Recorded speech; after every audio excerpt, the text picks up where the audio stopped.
ඔව් ආදරණීය දරුදරියනි අපි මීට ප්‍රථම පාඩම් පරිච්ඡේද වලින් අලිවි කළමනාකරණය කියන ප්‍රබලම පාඩම් ඒකකයට අදාළ පළවෙනි ප්‍රශ්න පත්‍රය එනම් වාස්තවික ප්‍රශ්න පත්‍රය තුල එන ප්‍රශ්න ගණනාවක්ම සාකච්ඡා කළා.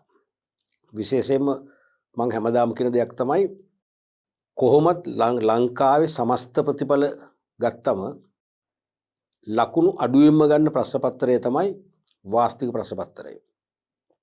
ඒකේ පුදුම සාගත දේ තමයි ළමයි සැහැල්ලුවෙන් කිසිම බියක්සකක් නැතුව ලේසි කියාගෙන මුහුණ දෙන ප්‍රශ්න පත්‍රයත් ඕකයි. නමුත් අසාර්ථකම ප්‍රශ්න පත්‍රයත් ඕකයි. ලකුණු අඩුවෙන්ම ගන්න. ඒකෙත් ප්‍රබලම තැන තියෙන්නේ සැපීම් වර්ගයේ ප්‍රශ්නවල හිස්තැන් පුරවන ප්‍රශ්න 10ක් ලැබෙනවනේ 8ක්ම වැරදි. 75ක් 80ක් ගත්තොත් 8ක්ම වැරදි. ඒක වෙන්න බැරි දෙයක්. ඒකට හේතුව එකක් ඕගොල්ලන් කලබලය, අනිත් එක අඩු අවධානය නැත්නම් අඩු බර තැබීම, අනිත් එක සමස්ත පාඩම් ඒකකවල සීළු පාඩම් පරිච්ඡේදවල විෂය කරුණු හොඳින් පරිශීලනය කරලා නොතිබීම. මොකද සෑම පාඩම් ඒකකයකම හැම පාඩම් පරිච්ඡේදයකින්ම ඇතුළත් වන ආකාරයෙන් තමයි ප්‍රශ්න පත්‍රයේ ප්‍රශ්න හදන්නේ. එතකොට සෑම පාඩම් පරිච්ඡේදයකම සෑම විෂය සංකල්පයක්ම අවබෝධ කරගන්න නැත්නම් ඔබ අවබෝධ කරගත්ත නැති විෂය සංකල්ප වලින් තමයි පුරවන ප්‍රශ්න වලට යොමු වෙන්නේ. ඒක තමයි අසාර්ථක වෙන ප්‍රධානම හේතුව. අනික කලබලය. ඔය කලබලය නම් අයින් කරගන්න. විභාගෙ පේපර් එක ලියලා අපි රට යන්න ඕ නැත්නම් වෙනත් විශේෂ වැදගත් ගමනක් යන්න නෙවෙයි හදන්නේ. අපි ගෙදරනේ යන්නේ විවේකීව එදාට. ඒ නිසා හොඳට පැය දෙකම සම්පූර්ණව ගත කරන්න. සෑම හිස්තැන් ප්‍රශ්නයක්ම මම මීට ඉස්සෙල්ලා පරිච්ඡේද කීපයකින්ම කිව්වා. සමහර ප්‍රශ්නේ කියවුවම කිසිම අදහසක් නැහැ. කිසිදු අදහසක් නැහැ. අර ඕගොල්ලෝ කියනෝනේ සමහර ප්‍රශ්න කියවුවම කරකවල ඇතරිය වගේ කියලා. ඒ වගේ දැනෙනවා. නමුත් ඒ පළවෙනි සැරේනේ. ඔබ එතනදී මම කියන්නේ නිතරම මනස හදා ගන්න. අපේ මනසින් ඔක්කොම දේවල් වෙන්නේ. අපේ මයින්ඩ් එක ප්‍රබල නම් කාටවත් අපි වටන්න බෑ. පළවෙනි සැරේම කියවුවම මෙලෝ සසරත් තේරෙන්නේ නැහැ කියමුකෝ. ඕගොල්ලෝ කියනවා කරකවල ඇතරිය වගේ කියලා. කමක් නැහැ. ඔබ එතනදී හිතන්නේ නැහැ. මට මේක නිකන් උඩින් පල්ලෙන් කිව්වේ. මට මේක පුළුවන්. මම ඊළඟ සැරේ අනිවාර්යෙන් මම මේක තේරුම් ගන්නවා. දැඩි විශ්වාසයෙන් උනන්දුවෙන් කියවන්න. කියවලා ප්‍රශ්නේ මුල අග සම්බන්ධ කරගන්න. එක්ක මැදයි අගයි සම්බන්ධ කරගන්න. එතකොට අනිවාර්යයෙන්ම ඔබට ප්‍රශ්නේ විනිවිද පේන්න ගන්නවා. ප්‍රශ්නේ බොහොම සැහැල්ලුවෙන් Taman හොඳට දන්න, Tamanට හුරු පුරුදු සරල ආකෘතිය ප්‍රශ්නයක් කියලා දැනෙන්න පටන් ගන්නවා. ඒත් එක්කම අපි කියන්නේ හීන් සතුටක් දැනෙනවා. ඒ සතුටත් එක්ක ඔබේ විෂය දැනුම කියන ගබඩාව මොකද වෙන්නේ? ගබඩාවේ දොර විවර වෙනවා. ඔබට අවශ්‍ය පිළිතුරු එළියට එනවා. ඒක තමයි ඇත්තෙන්ම කරන්න ඕනේ. තේරුණාද? ඒ නිසා මේකට කිසිසේත් කලබල වෙන්න එපා, බය වෙන්න එපා. දෙපාර කියවන බැරි නම් තුන්වෙනි සැරේ කියවන්න. අනිවාර්යයෙන්ම තුන්වෙනි සැරේ කියවද්දි Tamanට අයිඩියා එක එනවා. පැහැදිලිනේ? අපි බලමු අද පාඩම් පරිච්ඡේදය අපි උත්සාහ කරනවා. කලින් පාඩම් පරිච්ඡේදවල අපි විභාග ප්‍රශ්න සාකච්ඡා කළේ. අපි ටිකක් මහන්සිලා කැප වෙලා ඉදිරි විභාග වෙනුවෙන් අනුමාන කරලා හදපු ආදර්ශ ප්‍රශ්න නැත්නම් අනුමාන ප්‍රශ්න කීපයක් කතා කරනවා. ඒකත් වාස්තික ප්‍රශ්නවලම හිස්තැන් පුරවන ප්‍රශ්න වලට සම්බන්ධ වෙන්නේ. මුලින්ම පළවෙනි ප්‍රශ්නේ අයන්න පවතින නිෂ්පාදිත හිස්තැනක් නිෂ්පාදිත හා හිස්තැනක් නිෂ්පාදිත වලින් ව්‍යාපාර වෙත ඇති කරන බලපෑම තරඟකාරීත්වයේ ලෙස හඳුන්වයි. මොකද හිතේ අදහස එනවද? පළවෙනි සැරේ නැත්නම් දෙවෙනි සැරේ කියු ප්‍රශ්නයක් නැහැ. පවතින නිෂ්පාදිත. ඒ කියන්නේ මොකද්ද? දැන් වෙළඳ පොලේ ඇත්තරම විකිනෙන භාණ්ඩ. වෙළඳ පොලේ දැන් විකිණීම සඳහා ක්‍රියාත්මක වන විකිණීම සඳහා වෙළඳ පොලට හඳුන්වා දී ඇති භාණ්ඩ. පවතින නිෂ්පාදිත actual products. අනිත් එක හිස්තැනක් නිෂ්පාදිත. හිස්තැනක් නිෂ්පාදිත වලින් ව්‍යාපාර වෙත ඇති කරන බලපෑම තමයි මේ ව්‍යාපාර තරගය කියලා කියන්නේ. බිස්නස් කම්පිටිෂන් කියන්නේ මේ එක භාණ්ඩ වලින් එල්ලවන බලපෑමනේ. දැන් මම අපේ තුමු සෝප් වර්ගයක්, සබන් වර්ගයක් හදනවා. මාකට් එකේ වෙන සබන් නැහැ. තරගයක් නැහැනේ. එහෙම හිතන සරලව. මම සබන් වර්ගයක් හදනවා. ඒක තමයි රටේ සීලම පුරවැසින් පාවිච්චි කරන සබන් වර්ගය. නමුත් තවත් සබන් නිෂ්පාදකයෝ විවිධ වර්ගයේ සබන් වර්ග 7ක් 8ක් 10ක් හදනවා නම් මට බලපෑමක් නැද්ද? මගේ එදා පැවති වෙළඳපොළ අපි මම අවුරුදු ගාණක් තිස්සේ ඒකාධිකාරී ලෙස සමස්ත සබන් සැපෙවුම මම තමයි කළේ. නමුත් පසු කාලීනව කලින් කලට තව නව සබන් නිෂ්පාදකයන් ඇවිල්ලා දැන් තවත් තරඟකාරී සබන් නිෂ්පාදකයෝ ඉන්නවා 7ක් 8ක් විතර. එහෙමනම් දැන් මට එදා පැවති වෙළඳපොළ කොටස මගෙන් ගැලවිලා යන්න අඩු වෙන්න බලපෑමක් වෙනවද නැද්ද? වෙනවා. වෙනවනේ අනිවාර්යයෙන් තේරෙනවද? එතකොට ඒ අනිත් අය හදන සබන් බොහෝ වෙලාවට මොනවද? ආදේශක භාණ්ඩ. ආදේශකනේ. මම හදන එක් සබන් වර්ගයක් ඒගොල්ලෝ හදන ඒක මගේ සබන් වලට ආදේශකයක්. එහෙනම් ඒ ආදේශක භාණ්ඩ නිසා නැත්තම් සමජාතීය භාණ්ඩ කියලා කියන්න පුළුවන් නේ.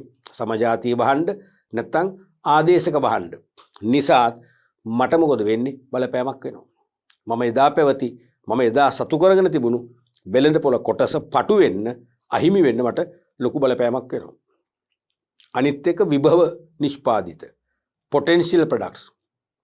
දැන් නුදුරු අනාගතයේදී තව සබන් නිෂ්පාදකයෙක් හෝ කීප දෙනෙක් අලුත් සබන් වර්ග නිෂ්පාදනය කරලා වෙළඳපොළට හඳුන්වා දෙන්න දැන් සැලසුම් කරගෙන යනවා.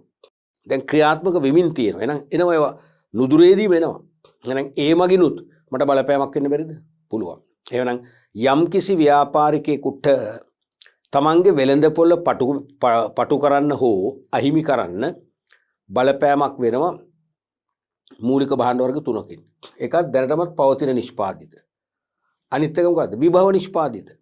නුදුරේදීම වෙළඳපොළට හඳුන්වා දෙන්න බලාපොරොත්තු වෙන තරංකරු ඉන්න නිෂ්පාදිත.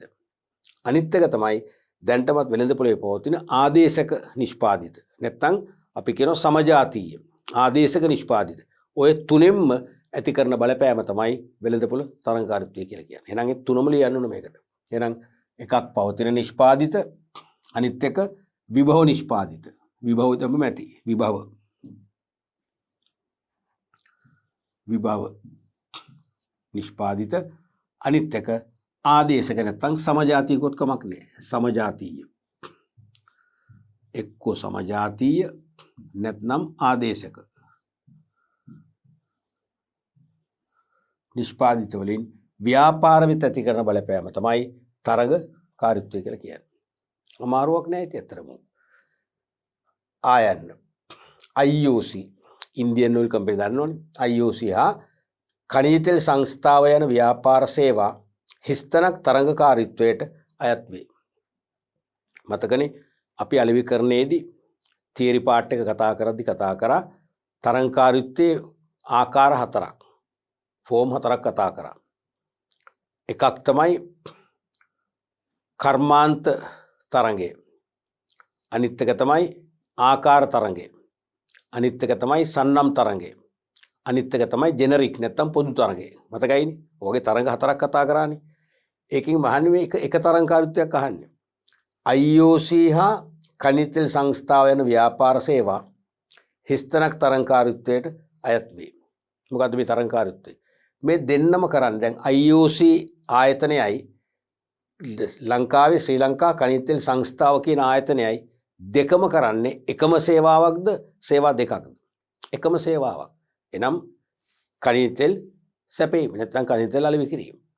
එහෙනම් in the same industry නේ එකම කර්මාන්තේ.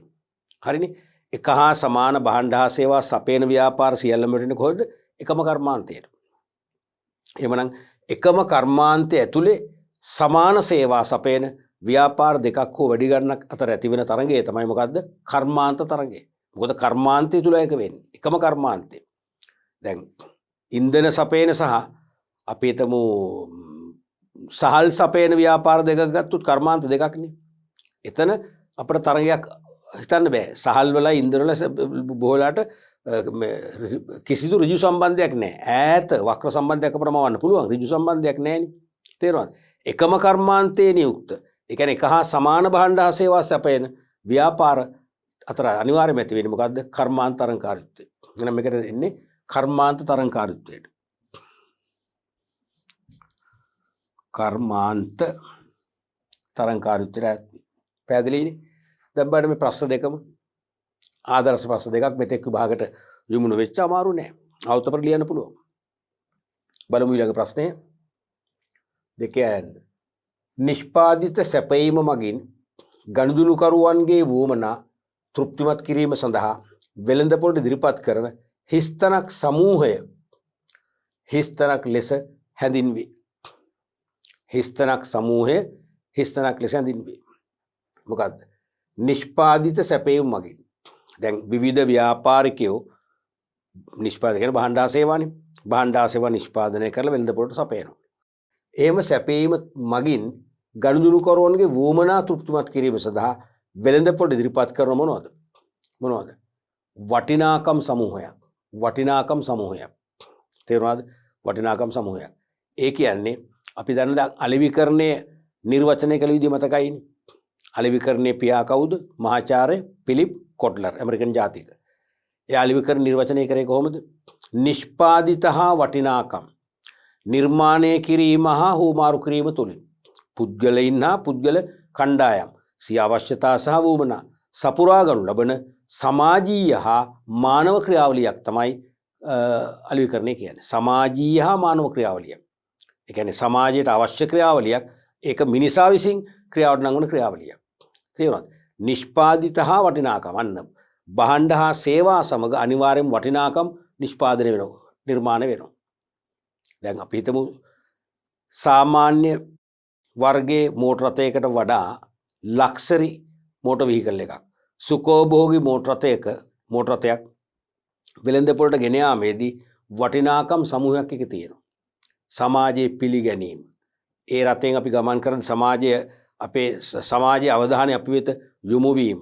අපිට ඒ සවාහනෙන් බැස්සම සමාජය දක්වන ගරු බුහුමන්, ඉහළ පිළිගැනීම, ඒවන වටිනාකම් කියන්නේ ඒව මිල කරන්න බෑනේ. ඒව මිල කරන්න බෑ. ඒ නිසා සෑම නිෂ්පාදිතයක් සමගම යම් යම් වටිනාකම් සමූහයකුත් ගමන් කරන වෙළඳපොළට. ඒක තමයි කියන්නේ. නිෂ්පාදිත සැපයීම මගින් ගනුදෙනුකරුවන්ගේ වුවමනා තෘප්තිමත් කිරීම සඳහා වෙළඳපොළට ඉදිරිපත් කරන වටිනාකම් සමූහය හිස්තනක් ලෙස හැඳින්වේ. දැන් මම එකක් කිව්වනේ. දෙවෙනි උත්තරේ බලන්න කියලා බලන්න. වටිනාකම් සමූහය මොකක්ද? තප්පර 5ක් දෙන්නම්. මොකක්ද හැඟෙන්නේ?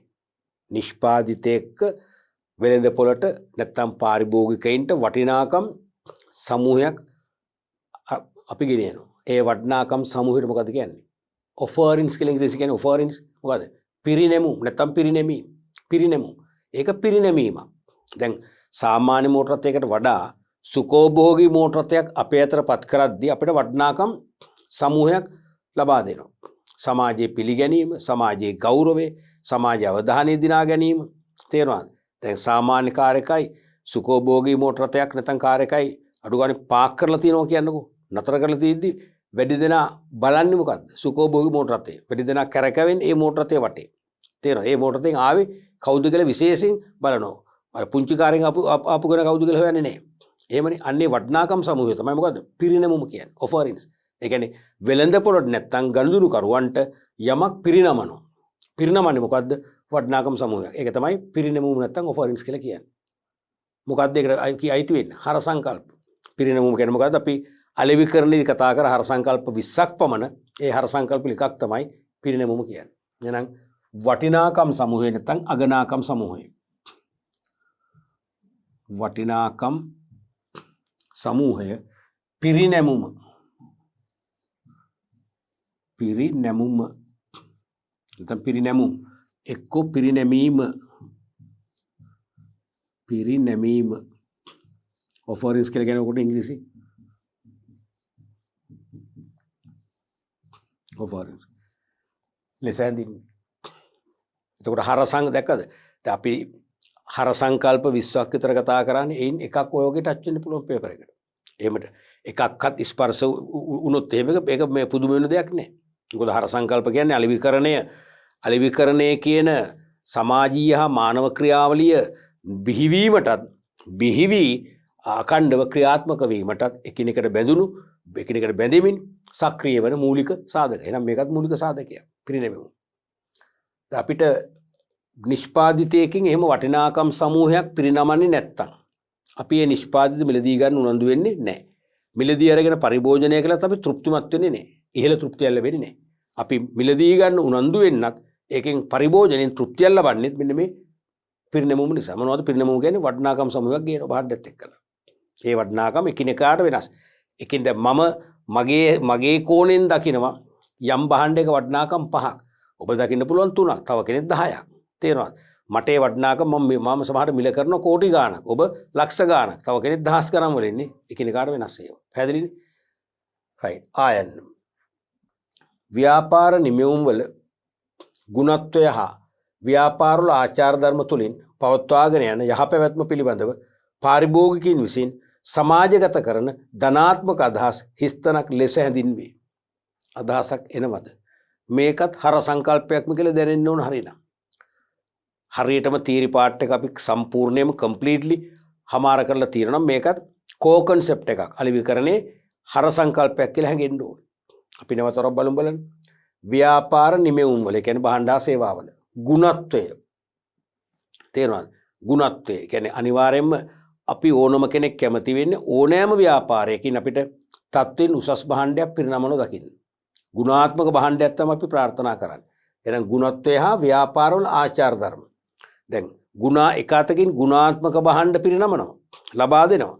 අනික් අතින් ආචාර ධර්මානුකූලව ව්‍යාපාර කටයුතු කරගෙන යනවා. මතකනේ ආචාර ධර්ම කියන එක මොකද්ද?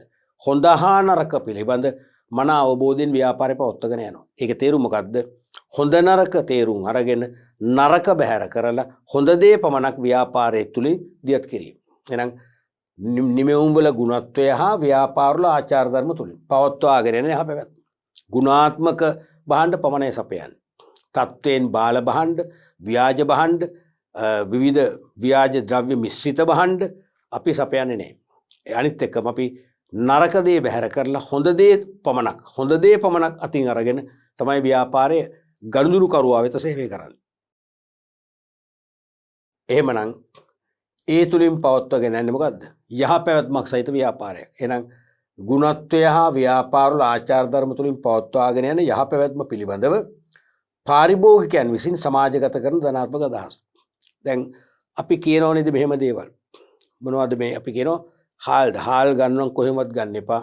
අන්න අසවල් ග්‍රොසරි එකෙන් ගන්න. නැත්තම් බණ්ඩාරවල කඩින් ගන්න. එහෙම කියන බණ්ඩාරවල කඩේ කියයිනේ. මාතර කඩේ කිය. එහෙම තියෙනවනේ. බණ්ඩාරවල කඩින් ගන්න. නැත්තම් පොළොන්නරුව කඩින් ගන්න හාල්. තේරුණාද?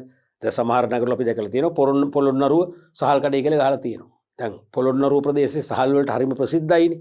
ඒත් එකම අපි හිතන මේ පොළොන්නරුව හොඳම නැවුම් සහල් කියලා ගන්නවා විශ්වාසයෙන්. සමහරට එහෙම නොවන්න පුළුවන්. නමුත් අපිට විශ්වාසයක් ඇති වෙන පොළොන්නරුව කියද්දි. තේරුණාද? යාපනයේ හල්කුත් අපිට එහෙම නැහැ. මොකද අපි දන්නවා යාපනයේ සහල් නිෂ්පාදනය ඉතාම අඩුයි. ඉතාම පහළ මට්ටමකුත් තියෙන්නේ. තේරුණාද? එතකොට නිමෙවුම් වල ගුණත්වය හා ව්‍යාපාර වල ආචාර ධර්ම තුලින් පවත්වාගෙන යන යහපැවැත්ම. ගුණාත්මක නිමෙවුම් සපයනවා නම් ආචාර ධර්මානුකූලව ව්‍යාපාර කරගෙන යනවා නම් ඒ ව්‍යාපාරයේ හොඳ යහපැවැත්මක්, හොඳ දැක්මක් සහිත. තේරුණාද? අනික සමාජ මෙහෙවරක යෙදෙන හොඳ ව්‍යාපාරයක් වශයෙන් පාරිභෝගික හඳුන ගන්නවා. ඒ පිළිබඳව ධනාත්මක අදහස් පාරිභෝගිකය සමාජගත කරනවා. කියන්නේ ඒ ව්‍යාපාරයේ යහපැවැත්ම පිළිබඳව සමාජයේ තමන් ඇසුරු කරන විවිධ පුද්ගලයන් සමග ඉතා ඉහළින් කතා කරනවා. ධනාත්මක සුභවාදී ලෙස ධනාත්මක කියන්නේ සුභවාදී ලෙස කතා කරනවා. ඒ කතා කරනකොට ඒ කෙරෙහි අනිවාර්යයෙන්ම අන් අයගේ අවධානය යොමු වෙනවා. අන් අයක ඉතා ඉහළින් පිළිගන්නවා. තේරුණාද? අපි කියන්නේ දැන් සහල් ගන්නව නම් අනිවාර්යයෙන්ම පොළොන්නරුව සහල් කඩින් ගන්න. ඒකේ සහල් සුපිරි. අය නිකන් හොදීබතුත් කන්න පුළුවන්. අපි එහෙම කියනවනේ. ඒක හරිම කිරි රහයි. ඒක උයනකොට හරිම සුවඳක් කියනවා. හරිම කිරි රසයි. සම්බෝලයේ බතුත් කන්න පුළුවන්. තේරෙනවද? අන්න සමාජගත කරන ධනාත්මක අදහස්. නැත්තම් සුභවාදී ලෙස අදහස් ප්‍රකාශ කරනවා. ඒ තුලින් මොකද වෙන්නේ? ඒ නිෂ්පාදිත සහ ඒ ව්‍යාපාර කෙරෙහි නැත්නම් ව්‍යාපාරයේ මෙන්ම නිෂ්පාදිත කෙරෙහි මේ ධනාත්මක අදහස් තුලින් අන් අයගේ මොකද යොමු වෙන්නේ? මොන දාණයද? අවධානය යොමු වෙනවා. අන් අය මිලදී ගන්න උනන්දුවක් දක්වනවා. මිලදී ගන්න කැමැත්තක් ඇති කරනවා. මිලදී ගන්න පෙළඹවීමක් ඇති කරනවා. තේරුණාද? ඒතකොට ඒ බලන්න ඒ පෙළඹවීම ඇති වෙන්නේ ආයතනයේ විසින් මිලියන ගණන් වියදම් කරලා කෝටි ගණන් වියදම් කරලා ප්‍රචාරණ දැන්වීම මගින් නෙවෙයිනේ.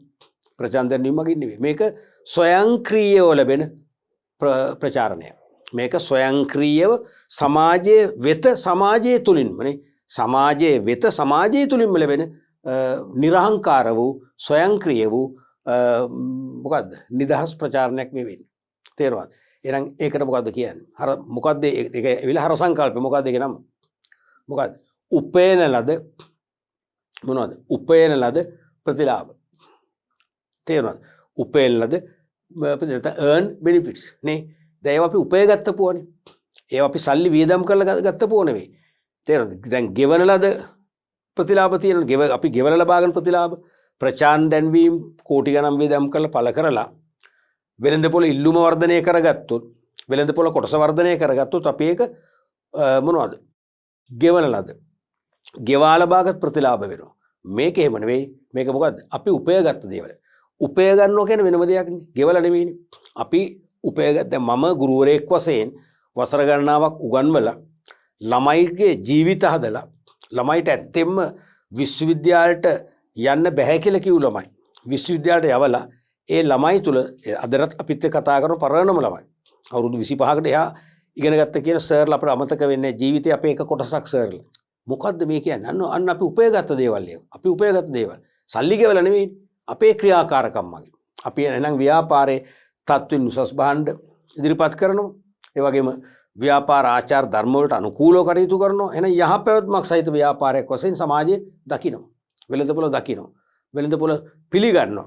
යහපැවැත්මක් සහිත ව්‍යාපාරයක් කියලා. ඒ විතරක් නෙවෙයි සමාජයේ අන් අය සමග සුබවාදී සාකච්ඡාවක සුබවාදී කතිකාවක යෙදෙනවා මේ ගුණාත්මක භාණ්ඩ සහ ව්‍යාපාරේ ආචාර ධර්ම පිළිබඳව. ඒ තුලින් සමාජයේ අන් අයගේ ආකර්ෂණය ව්‍යාපාරයටයි නිමවුම් වලටයි નિરાයාසයෙන්ම ලබා දෙන්නේ ඒක මේ හේතුවක් වෙනවා. කිසිදු මුදලක් වැය නොකර.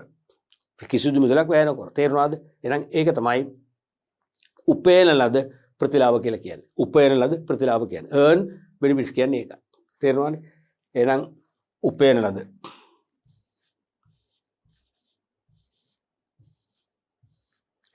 උපේන ලද ප්‍රතිලාභ නැත්නම් මාධ්‍යයන් කියලා කියන්න පුළුවන්. උපේන ලද මාධ්‍යයන්. ඒකත් මාධ්‍යයන්නේ. දැන් මම කිසියම් ව්‍යාපාරයක් කෙරෙහි විශ්වාසයෙන් කියනවා ඒ භාණ්ඩේ ගන්නව නම් සහල් ගන්නව නම් කොහෙවත් යන්නේ පතරින්ම ගන්න. කියලා අපි හේතුත් කියනවනේ. හරිම කිරි රසයි නැවුම් උයනකොට බොහොම සුවඳක් එනවා. සම්බෝලේ බතු කෑවත් කන්න පුළුවන්, පරිප්පු බතුත් කන්න පුළුවන්, කිසි ප්‍රශ්නයක් නැහැ. මාළු පින වර්ග කීපයක් ඕනේ. අපි තව හේතුත් කියනවනේ. තේරෙනවද? ඒ මගින් මොකද වෙන්නේ? අන්න අය තුල පුදුම විශ්වාසයක් ඒ නිෂ්පාදිතයේ ඇන් ව්‍යාපාරය කෙරේ නිර්මාණය වෙනවා. ඒතර කිසිදු වියදමක් නොකර මොකද වෙන්නේ? ව්‍යාපාරයට ඉල්ලුමක් ඇති වෙනවා. ව්‍යාපාරේ ගනුදෙනු කරන ප්‍රමාණය වැඩි වෙලා අපි කියන වෙළඳපොළ කොටස මාකට් ෂෙයාර් එක මොකද වෙන්නේ? පුළුල් වෙනවා. තේරෙනවද? එහෙනම් ඒක උපයගත්ත ප්‍රතිලාභයක් නැතු උපයගත්ත මාධ්‍යයක්. මොකද මමනේ ඒක දැන් සමාජගත කරන්නේ. ඒකත් මාධ්‍යයන්නේ. මම කට වචනෙන් සමාජගත කරන ව්‍යාපාරයේ යහපැවැත්ම ධනාත්මක පැත්ත සුබවාදී පැත්ත ගැනනේ. ඒකත් එහෙනම් උපයන ලද මාධ්‍යයක්. නැත්තම් ප්‍රතිලාභයක්. පැහැදිලිනේ? රයිට්. ඊළඟ ප්‍රශ්නේ බලමු අපි. තුන්වෙනි ප්‍රශ්නය යන්නේ.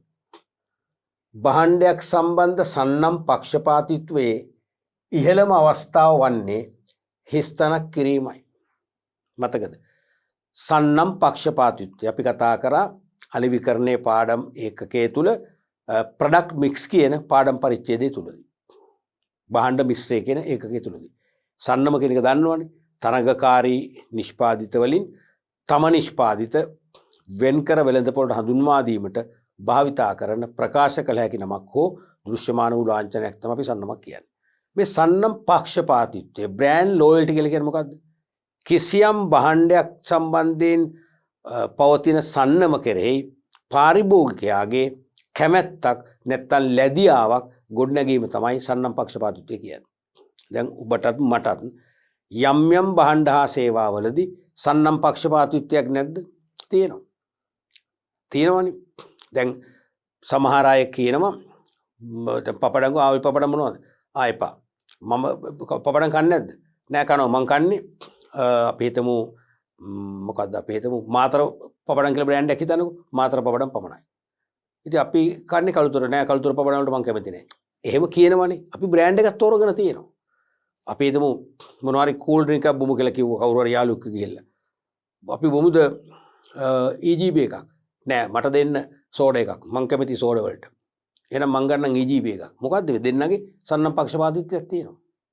තේරෙනවද? ඒ නිසා අපි විවිධ වූ භාණ්ඩ හා සේවා සම්බන්ධයෙන් තියෙන සන්නම් වලට අපි කැමැත්තක් දක්වනවා, විරෝධයක් දක්වනවා. විරෝධයක් දැක්කොත් පක්ෂපාතීත්වයක් නැහැ. අපි ඒ අදාළ සන්නම සහිත භාණ්ඩයම දිගින් දිගටම මිලදී ගන්න ආසා කරනවා නම්, දිගින් දිගට මේ සන්නම මිලදී ගන්න උත්සාහ කරනවා නම් ඒක තමයි සන්නම් පක්ෂපාතීත්වය කියන්නේ. ඒක සන්නම් පක්ෂපාතීත්වයේ අවස්ථා තුනක් කතා කරාම කියලා මතකද? දැන් මේ ප්‍රශ්නෙත් එක්ක ඒව දිග හැරෙන්න ඕන. එකක් සන්නම නමින්ම ඉල්ලුම් කිරීම. බ්‍රෑන්ඩ් රික්විෂන් කියලා අපි කතා කරේ. අනිත් එක සන්නම් වරණය, බ්‍රෑන්ඩ් ප්‍රිෆරන්ස්. අනිත් එක බ්‍රෑන්ඩ් රෙකග්නිෂන්, සන්නම් හඳුනාගෙන සිටීම. ඔය වගේ සන්නම් පක්ෂපාතීත්වයේ ස්වරූප තුනයි, අවස්ථා තුනයි. මේකෙන් සන්නම් පක්ෂපාතීත්වයේ ඉහළම අවස්ථාව, හොඳම අවස්ථාව තමයි සන්නම නමින්ම ඉල්ලුම් කිරීම. ඒ කියන්නේ අපිට වෙනත් ව්‍යාතිරේක නැහැ. වෙනත් විකල්ප සන්නම් නැහැ. එකම සන්නම් මෙච්චරයි. උදාහරණයක් වශයෙන් අපි හිතමු අපි කියන මට ඇට්ලස් බෝල් පොයින්ට් පෑනක් දෙන්න. ඇට්ලස් පෑනක් දෙන්න. මොකක්ද කියන්නේ? ඇට්ලස් නැත්තම් වෙන පෑන් එපා කියන එක එතන කියන්නේ. එයා නමින්ම ඉල්ලන මට ඇට්ලස් පෑනක් දෙන්න. තේරුණාද? ඊළඟට අපි ඉල්ලනවා මට දෙන්න ඩෙන්ටා ටූත් බ්‍රෂ් එකක්. ඒ කියන්නේ ඩෙන්ටා ටූත් බ්‍රෂ් නැත්තම් මට ටූත් බ්‍රෂ් එපා. මට වෙනත් විකල්ප නැහැ. බලන්න ඒ කියන්නේ ඒ වෙළඳපොළ තමයි අලෙවිකරුවන්ගේ ව්‍යාපාරිකයන්ගේ මොකද්ද? ස්ථාවර වෙළඳපොළ වෙන්නේ. පර්මනන්ට් මාකට් එක වෙන්නේ ඒකනේ. ඒගොල්ලෝ වෙන විකල්ප වලට යන්නේ නැහැ. ඩෙන්ටා ටූත් බ්‍රෂ් නැත්තම් දත් මදින්නේ නැහැ. එහෙමනේ කතාව. ඇට්ලස් බෝල් පොයින්ට් පෑනක් නැත්තම් අකුරු ලියන්නේ නැහැ. එහෙනම් කටු පෑනෙන් ලියයි රතීතිදි වගේ. ඊටාම හොඳයිනේ. ඒ කියන්නේ සන්නම් පක්ෂපාතීත්වයේ හොඳම අවස්ථාව තමයි එහෙනම් කෙලිම සන්නම නමින් මිල්ලුම් කිරීම. වෙනත් ව්‍යාතිරේක නැහැ. දෙවෙනි එක තමයි සන්නම් වරණය, බ්‍රෑන්ඩ් ප්‍රිෆරන්ස්. එතන කීපයක් තියෙනවා. මට ඇට්ලස් පෑනක් දෙන්න. ඇට්ලස් පෑන් නැහැනේ. එහෙනම් මට රෙබේක පෑනක් දෙන්න. ඒකත් නැහැනේ. එහෙනම් මට දෙන්න පාකර් පෑනක්. ඒකත් නැහැනේ. එහෙනම් මං ගෙදර යනවා. අන් තුනක් තියෙනවා. ඒකත් සන්නම් පක්ෂපාතීත්වයේ ඉහළම අවස්ථාවක්. අරතරම් ඉහළ නැහැ. ඇයි එකක් නැත්තම් තව විකල්ප දෙකක් තියෙනවා. ඒක තමයි සන්නම් වරණය කියන්නේ. තේරුණාද? අයිස්ක්‍රීම් ගන්න එක මම අපි කියන මට දෙන්න එලිෆන්ට් හවුස් වැනිලා අයිස්ක්‍රීම් එකක්. අයියෝ ඒක ඉවරයිනේ. එහෙනම් මට දෙන්න කාගිලි අයිස්ක්‍රීම් එකක්. ඒකත් ඉවරයිනේ. එහෙනම් මට දෙන්න ඇලෙරික්ස් අයිස්ක්‍රීම් එකක්. ඒකත් ඉවරයිනේ. එහෙනම් අයිස්ක්‍රීම් එපා. අයිස්ක්‍රීම් එපා එහෙනම්. එපා කියන මට්ටමට එනවනේ. ඒක තමයි සන්නම් වරණය කියන්නේ. සන්නම් කීපයකට අනුපිළිවෙලක් කරනු කැමැත්තක් තියෙනවා. වඩා කැමැති එක අපි මුලින්ම ඉල්ලනවා. ඊළඟට කැමැති එකට අපි ඊළඟ ඉල්ලනවා. එහෙමනේ. ඒකත් හොඳ අවස්ථාවක්. අනික තමයි සන්නම හඳුනාගෙන සිටීම, බ්‍රෑන්ඩ් රෙකග්නිෂන්. අපි සන්නම හඳුනාගෙන ඉන්නවා. හැබැයි අපි ඉල්ලන්නේ. අපි පරිභෝජනය කරන්නේ නැහැ. පරිභෝජනය කරලත් නැහැ. දැන් ඔබ දන්නවා සස්ටජන් කියලා කිරිපිටි වර්ගයක් තියෙනවනේ. ඒක තියෙන ඇඟ ප්‍රාණවත් කරන්න සියලු පෝෂ්‍ය පදාර්ථ තියෙන විටමින් වර්ග ඇතුළත් කරපු විශේෂිත කිරිපිටි වර්ගයන්. ඒක දෙන්නේ ගොඩාක් වෙලාවට අසාධ්‍ය රෝගීන්ට, ආහාර පාන කන්න අපහසුතාව තියෙන වයස්ගත අයට දෙන්නේ. ඒ කියන්නේ ඇඟේ මේ ශක්තිය වඩවන්න. අපි ඒක දන්නවා. සස්ටජන් කියන එක අපි දන්නවා. දැන් අවංකව මම හිතන්නේ මතක ඇති කාලෙක මමත් බීලා නැහැ. තේරෙනවා අපි ගම්මිලදී ගන්නෙත් නැහැ. ඔය අතරේ අපි හිතමු අපිට අපේ පවුලේ ඥාතියෙක්, හිතවත් කෙනෙක්, ටිකක් වැඩිහිටි කෙනෙක් අසනීප වෙලා අපිට බලන්න යන්න වෙනවා. අපි ආ බලන්න යනකොට මොනවද අරන් යන්නේ? චොක්ලට් අරන් යන්නේ දෙයාට. එයා චොක්ලට් කන්න වැඩිහිටියෙක් නම් චොක්ලට් කන්නේ. චොක්ලට් ගිහිල්ල වැඩක් නැහැ. එහෙනම් අපි යාට අපි හිතමු මේ ටීප් බෝල් අරන් යනවා සෙල්ලම් කරන්න කියලා. අවශ්‍ය නැහැනේ. කෙසෙල් ගෙඩි අරන් යනවද? කන්නේ නැහැ යා. කෑම කන්න හොරයි. එහෙනම් කෙසෙල් ගෙඩි ගිහිල්ල වැඩක් නැහැ. පළතුරු ගිහිල්ල වැඩක් නැහැ. ඒ පළතුරු වලින් ඒ වගේම මොනවද බත් වලින් ඒ වගේම මස් මාංශ වලින් ලැබෙන සියලු විටමින් පෝෂ්‍ය පදාර්ථ අරක තියෙනවා. අපි එහෙනම් මතක් වෙනවා මෙයාට වැදගත් වෙන්නේ මොකද්ද? සස්ටජන් එක. නිකන් කිරිපිටි වර්ගයක් නෙවෙයි. ඒ වගේ සන්නම ගැන දැනගෙන ඉන්නවා, මිලදී ගන්නේ නැහැ. කමක් නැහැ. ඒ සන්නම හඳුනාගෙන සිටීමත් වෙළඳපොළ වාසියක්. ඇයි ඒගොල්ලෝ එතකොට විභව ගනුදෙනු කරෝ වෙලා ඉවරයි. අවශ්‍ය අවස්ථාවේදී අන්න සන්නම මතක නිසා ඇනුම් කරනවා. ඒ සස්ටජන් ගැන දැනගෙන හිටියේ නැත්නම් සාමාන්‍ය කිරිපිටි වර්ගයක් අරන් යයි. සමහරට ඒ කිරිපිටි වර්ගේ පානය කරන්නේ නැහැ. සමහර වෛද්‍යවරු ඒ කිරිපිටි වර්ගේ පානය කරන්න එපා කියලා නිර්දේශත් කරලා තියෙනවා. අපි ගෙනිච්ච තියාගේ වැඩක් නැති තියාගයක් වෙනවා. නොමිල තියාගයක් වෙනෝනේ. මිලක් සහිතන නොමිල තියාගයක් බොටපත් වෙනවා.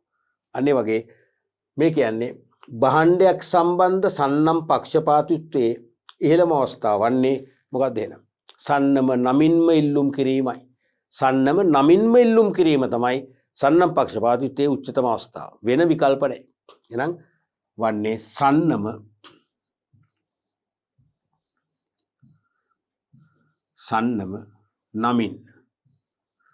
නමින් ම ඈත් කරලා ලියන්න. නමින්ම ඉල්ලුම් කිරීමයි.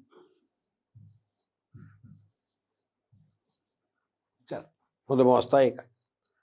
දැන් ඕකම ඉතින් විකල්ප ප්‍රශ්න අහන්න පුළුවන්.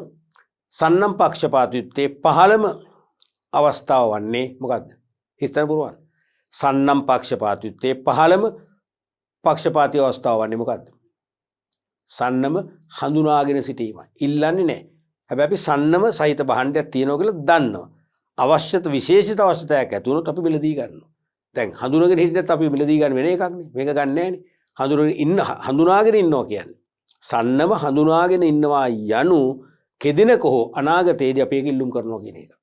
එහෙනම් ඡායාගත වෙළඳපොළක් අපට ලැබෙනවා සන්නම හඳුනාගෙන ඉන්නේ කියලා. පැහැදිලිනේ?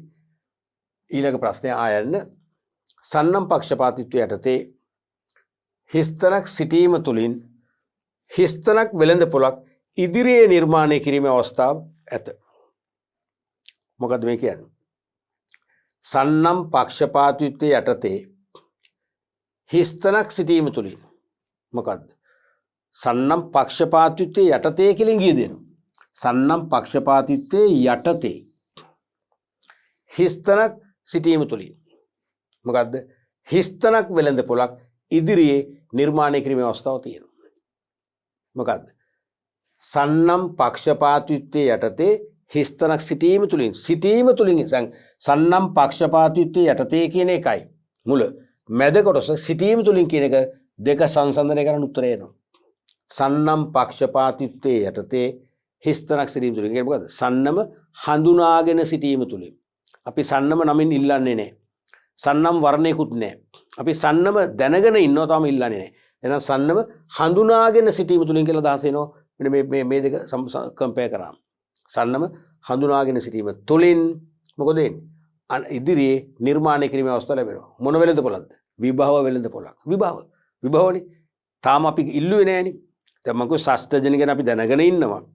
අපිට අර වගේ වයස්ගත රෝගී කෙනෙක් බලන්න යන්න උනොත් එයාට මොන හරි අපි තෑග්ගක් අරන් යන්න අපි හිස්සතින් යන්නේ නැහනේ. එහෙනම් අපිට මතක් කරනවා ශාස්ත්‍රජන එකක් අරන් ගියොත් හොඳයි. මෙයා දැන් කෑම කන්නේ බොහොම අඩුවෙන් කියලා කිව්ව නේද අසවල් අය.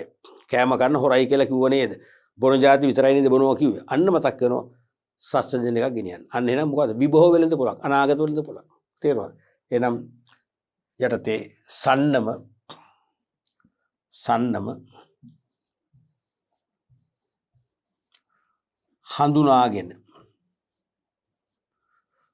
හඳුනාගෙන සිටීම තුළින් මොකද්ද? විභව වෙළඳපොළක්. ඉදිරි වෙළඳපොළක්. විභව වෙළඳපොළක් නැත්තම් ඉදිරි.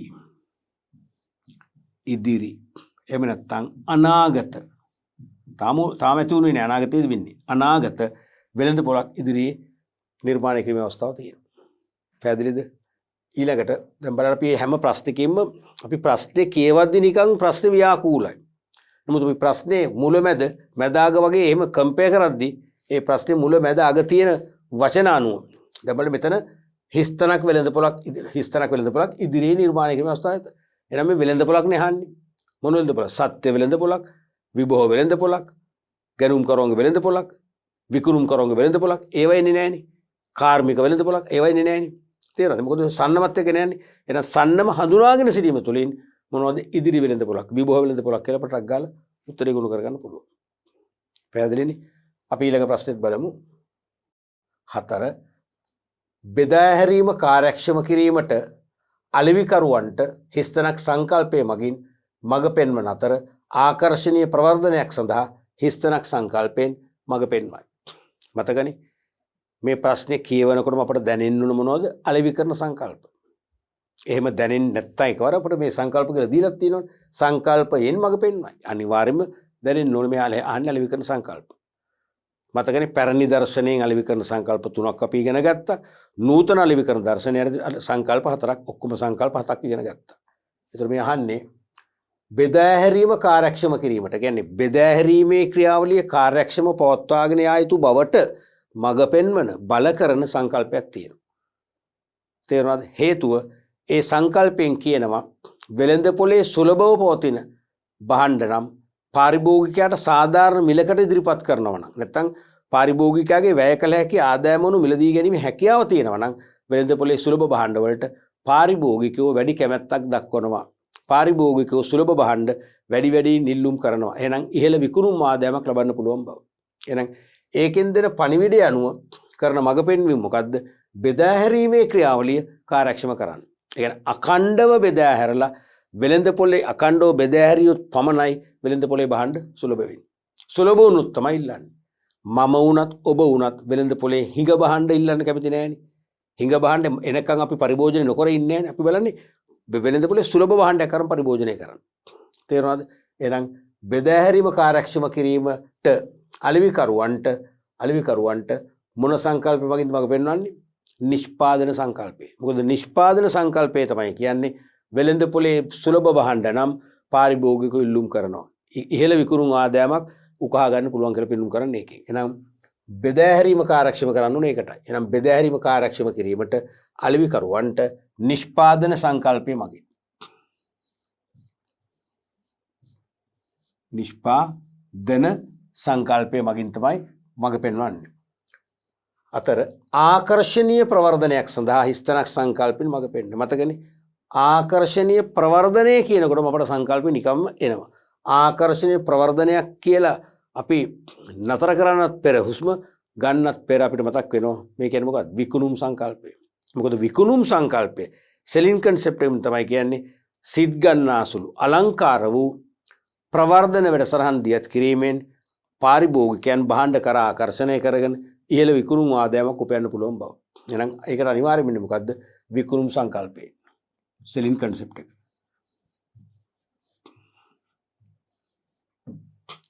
පේනවනේ මේවට ව්‍යාතිරේක නැහැ. මේ උත්තරේම. ඒකයි මම කිව්වේ ව්‍යුහගත වගේ නෙවෙයි වාස්තවික පේපර් එක අපි අමාරු කියන්නේ ඕකයි. නිශ්චිත පිළිතුර එකයි ඒකම ලියන්න ඕන. හරියටම ඉතින් ප්‍රශ්නේ 99ක් නෙවෙයි 100%ක්මනේ 99.9කුත් නෙවෙයි 100%ක්ම අපි ප්‍රශ්නේ විනිවිද භාවයෙන් යුතුව තේරුම් ගන්න. තේරුම් ගත්තා කියන්නේ අපේ විෂය දැනුම කියන ගබඩාවේ කීයක අපට ලැබුණා සමානයි. ප්‍රශ්නේ තේරුම් ගත්තා කියන්නේ අපේ විෂය දැනුම කියන ගබඩාවේ දොර ඕපන් කරගන්න කීයක ලැබුණා සමානයි. ඒ කීයක තිබුණා අපට දොර අරගත්තම අපට උත්තරේ ඉල්ල ගන්න පුළුවන්. ඊළඟ ප්‍රශ්නේ බලන්න. පහය යන්න. පාරිභෝගිකයින් මිලට ගන්නා ප්‍රමාණය සලකා සමාන පාරිභෝගික පන්ති ලෙස වෙළඳ පොළ ඛණ්ඩ කිරීම හිස්තනක් ඛණ්ඩනය ලෙස හඳුන්වයි. මතකනේ අපි අලෙවිකරණ පාඩමේ මූලික සංකල්ප කතා කරද්දී කළා වෙළඳ පොළ ඛණ්ඩ කිරීමේ පදනම් 4ක්. ප්‍රජා විද්‍යාත්මක ඛණ්ඩනය, භූගෝලීය ඛණ්ඩනය, චර්යා විද්‍යාත්මක ඛණ්ඩනය සහ මනෝ විද්‍යාත්මක ඛණ්ඩනය කියලා 4ක් කතා කරා. එතකොට ප්‍රජා විද්‍යාත්මක කියන්නේ මිනිස් වර්ගය මානව වර්ගයට අයිති සාධකවල සමානතා පදනම් කරන් සමාන පාරිභෝගික පන්ති වෙන් කරගන්නවා. වයස මානව වර්ගයට අයිති, ස්ත්‍රී පුරුෂ භාවය මානව වර්ගයට අයිති, ජීවන චක්‍රය අපිට අයිති, අධ්‍යාපනය අපිට අයිති. අන්නේ වගේ පොදු සාධක. දැන් ස්ත්‍රී පුරුෂ භාවය අනුව කාන්තාව මෙච්චරයි පිරිමි මෙච්චරයි. වයස අනුව එක වයස් කාණ්ඩ වලට අයත් මෙච්චර ඉන්නවා කියලා අපි වෙළඳ පොළ වෙන් කරගත්තොත් ඒක තමයි ප්‍රජා විද්‍යාත්මක ඛණ්ඩ කිරීම කියන්නේ. තේරුණාද? දැන් මේ කියන්නේ ඒක නෙවෙයි පාරිභෝගිකෙන් මිලට ගන්නා ප්‍රමාණය සලකා සමාන පාරිභෝගික පන්ති ලෙස වෙළඳ පොළ කොටස් කරගත්තොත් ඛණ්ඩ කරගත්තොත් ඒක මොන ඛණ්ඩනයක්ද? මොකක්ද ඒක? දැන් පාරිභෝගිකෝ වෙළඳ පොළේදී දැන් බලන්න එකම සුපිරි වෙළඳසැලට ගිහිල්ලා එකම ස්ටෝල් එකේ තියෙනවා අත්‍යවශ්‍ය ආහාර ද්‍රව්‍ය විසින් පරිප්පු හිතනකො පරිප්පු ඩාල් එක්කෙනෙක් ගන්නවා පරිප්පු කිලෝ 2ක්. තව කෙනෙක් කිලෝ 1යි. තව කෙනෙක් 500යි. තව කෙනෙක් 250යි. ඒ 250 ගන්න මොකද එයාට ආදායම අඩුයි. ක්‍රය ශක්තිය අඩුයි. අනික පෞල් සංයුතු ටිකයි. කිලෝ 2ක් එකවර ගන්න කවුද? ඉහළ ආදායමක් තියෙන පෞල් සංඛ්‍යාව වැඩි. ඒ කිලෝ 2 දවස් දෙකකින් ඉවරයි සමහරලාට. ඒ වගේ මධ්‍යම මට්ටමේ ප්‍රමාණය ගන්න. මේ වගේ එක පාරිභෝගිකයන්ගේ පුද්ගලික අවශ්‍යතා ඕනෑපාකම් මතයි ක්‍රය ශක්තිය මතයි ඒගොල්ලෝ මිලදී ගන්න වරකට ඉල්ලුම් කර මිලදී ගන්න ප්‍රමාණ අසමානයි. හැබැයි අසමාන වුණාට ඒවැ සමානතා ඇති කණ්ඩායම අපට හොයාගන්න පුළුවන්. දැන් මම වරකට ගන්න පරිප්පු කිලෝ එකක්. ඔබලෙන් කෙනෙක් ගන්නවා 500ක්.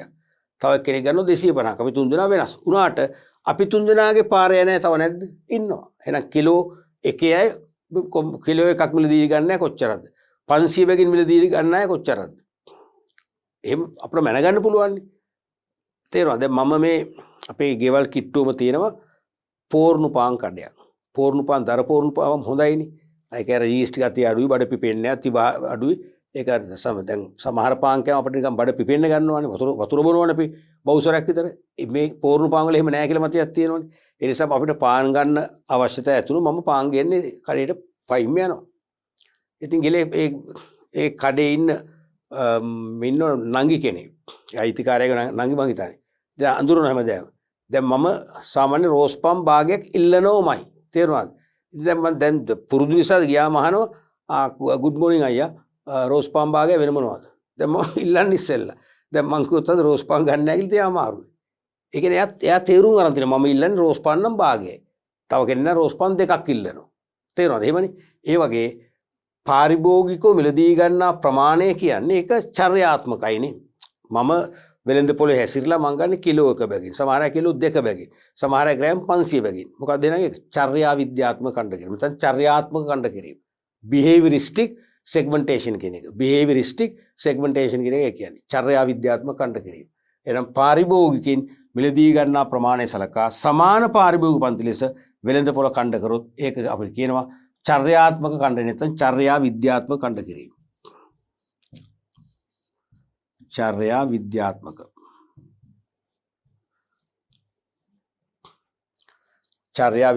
කණ්ඩනය. පැහැදිලිද? රයිට්. එතකොට මේකම අපි හිතමු දැන් සමහර පාරිභෝගිකෝ වෙළඳ පොලේදී බහඬ ගන්න ගියාම විශේෂම පළතුරු ගන්න ගිය කියලා පළතුරු වලට පොඩ්ඩක් ඇඟිලි ඔබලා බලනවා. සුවඳ බලනවා. ගෙඩිය හරවල බලනවා. තේරුණාද? සමහර අය මුකුත් නැහැ. අපි දු පපාය කියලා ගස් ලැබු කියලා හිතන්නකෝ කියලා මට ගස් ලැබු කියලා එකක් දෙන්න. මුකුත් හොයලි බෙල්ලක් නැහැ. සමහර අය ඉඹල බලු විතරක් ගන්නවා. සමහර අය ඉඹල මේ අත හරවල ඇඟිල්ලෙන් ඔබලා මේක ඉදිලද කුණු වෙලාද කියලා බලලා ගන්නවා. චර්යාව. එනේ වගේ පළතුරු ගන්නකොට සමහරට කිසිදු තොරතුරක් හොයන්නේ නැතුව පළතුරු මිලදී ගන්න මෙච්චරක්. අන්න එක කණ්ඩයක්. සමාන ඒක හරිනේ සමාන ගති ලක්ෂණ නේද? එතකොට සමහර අය පළතුරු ඉඹල බලලා ගන්නවා. ඒ කියන්නේ මේ පළතුරු වලින් නිකුත් කරන පළතුරු සුවඳින් තීරණය කරන්න පුළුවන් මේක ඇත්තටම ඉදිලාද? ගහේ ඉදිලාද? නැත්නම් බලෙන් ඉදවලද? නේ බලෙන් ඉදවලද කියලා තීරණයක් ගන්න පුළුවන්. අන්න එහෙනම් එවැනි පිරිස වෙනම ගන්නවා. ඊළඟට ඉඹලා සමහරට පළතුරු ගෙඩි අතර අරගෙන හරවල බලලා ඇඟිල්ලෙන් පොඩ්ඩක් ඔබලා මිලදී ගන්න ඉන්නවා. එවැනි අයත් කණ්ඩායමක් ඉන්නෝනේ. අන්න වගේ ඛණ්ඩ තුනකට බෙදුත් ඒකත් චර්යා විද්‍යාත්මක ඛණ්ඩ කිරීම. හරි. අපි බලමු ඊළඟ ප්‍රශ්නයත්. ආයන්න එකේ පුද්ගල ජීවන රටාව ලයිෆ් ස්ටයිල් පුද්ගල ජීවන රටාව පදනම්ව වෙළඳ පොළ ඛණ්ඩනය කිරීම හිස්තනක් ඛණ්ඩ කිරීම ලෙසද ජීවන චක්‍රය අනුව ඛණ්ඩ කිරීම හිස්තනක් ඛණ්ඩ කිරීම ලෙසද හැඳින්වේ. මෙන්න මේක ගොඩාක් ළමයි තේරුම් ගත්තේ නැති එකක්. වරද්ද ගන්න තැනක් මේ. මුලින්ම ජීවන රටාව ලයිෆ් ස්ටයිල් සහ ජීවන චක්‍රය ලයිෆ් සයිකල් මොකද මේ දෙකේ වෙනස?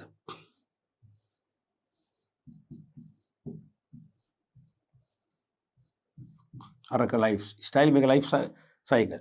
ජීවන රටාව කියන්නේ යම් පුද්ගලයන් විවිධ වූ භාණ්ඩ හා සේවා පරිභෝජනය කරමින් තමන්ගේ වූමනාවන් අනුව තමන්ගේ සිත ඇඟියාවන් ඉටුවන ආකාරයේ විවිධ වූ භාණ්ඩ හා සේවා පරිභෝජනය කරලා තමන්ගේ ජීවිතේ පවත්වාගෙන යන ක්‍රමය විදිය තමයි ජීවන රටාව කියන්නේ.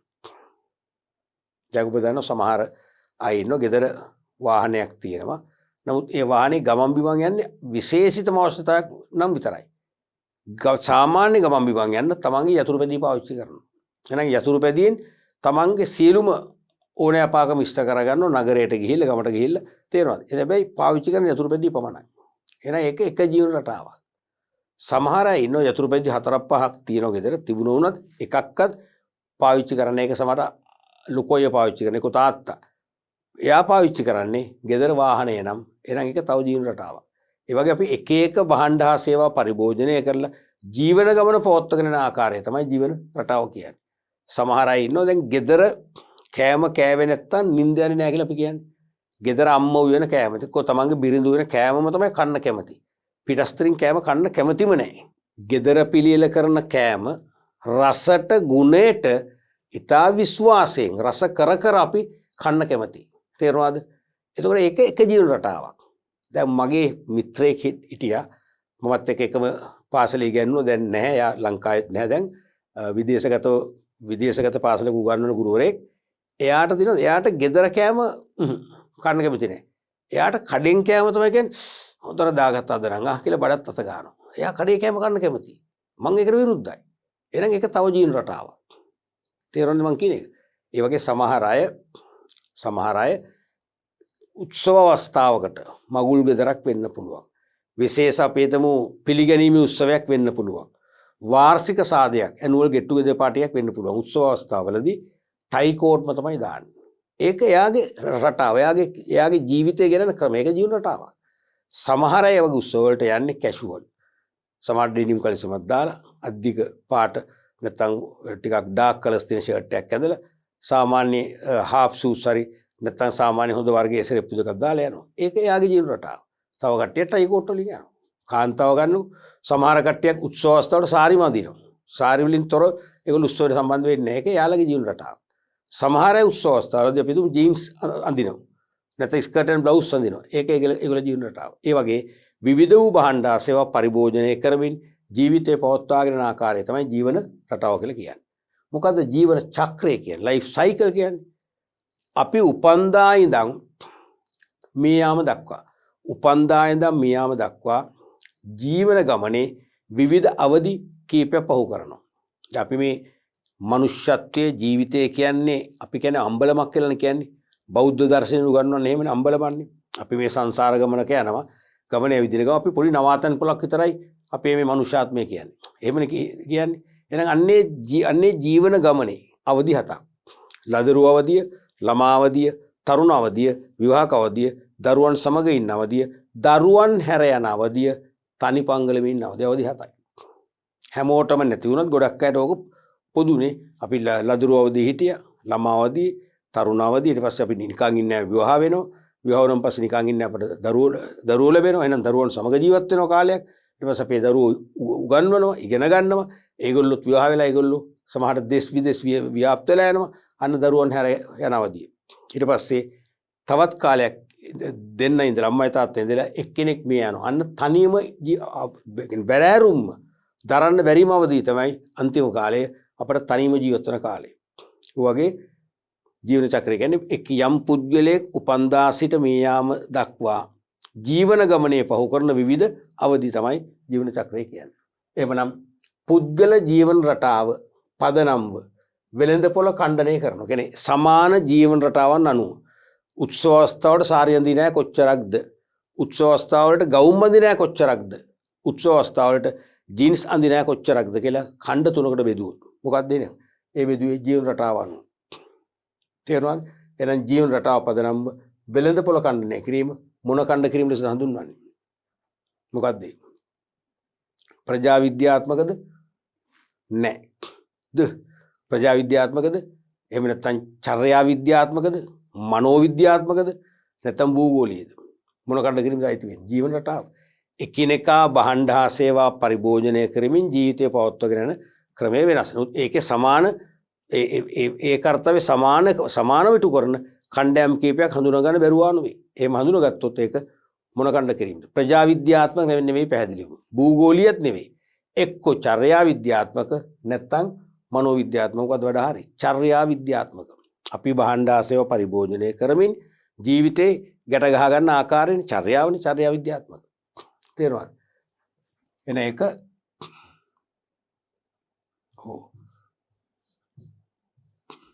චර්යා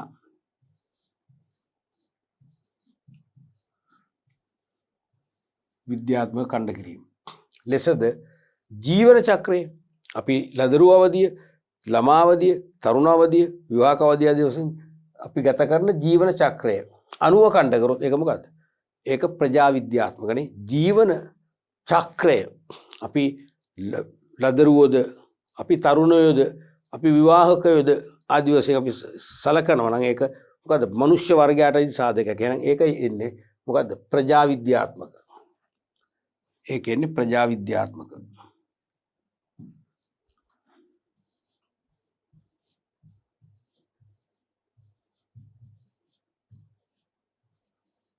එච්චරයි. අපි බලමු දැන් අපි දැන් මේ කතා කර ආදර්ශ ප්‍රශ්න ටිකත් හිස්තන් පුරන ප්‍රශ්න අමාරු නෑනේ. මුල් සැරේ කියවද්දි ටිකක් අපිත් ව්‍යාකූල වෙනවා. තේරුණාද? නමුත් ඒ අපි හිතන තරම්ම මේ ප්‍රශ්න අnder දෙමළ ප්‍රශ්න නෙවෙයි. එහෙම ලැබෙන්නේ නෑ. අපි දන්න ප්‍රශ්න අපිට ලැබෙන්නේ. අපි එහෙම ධනාත්මකව හිතලා වැඩ කරන්නට ඕනේ. තේරුණාද? අපි තව උදාහරණයක් ගත්තොත් එහෙම නිකම් බලන්න මේ වගේ එකක්.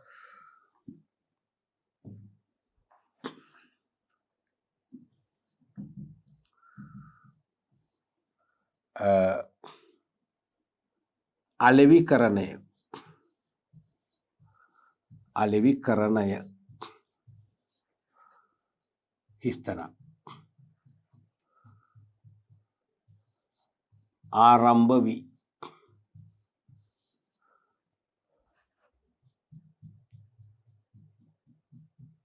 හිස්තනෙන් අවසන් වන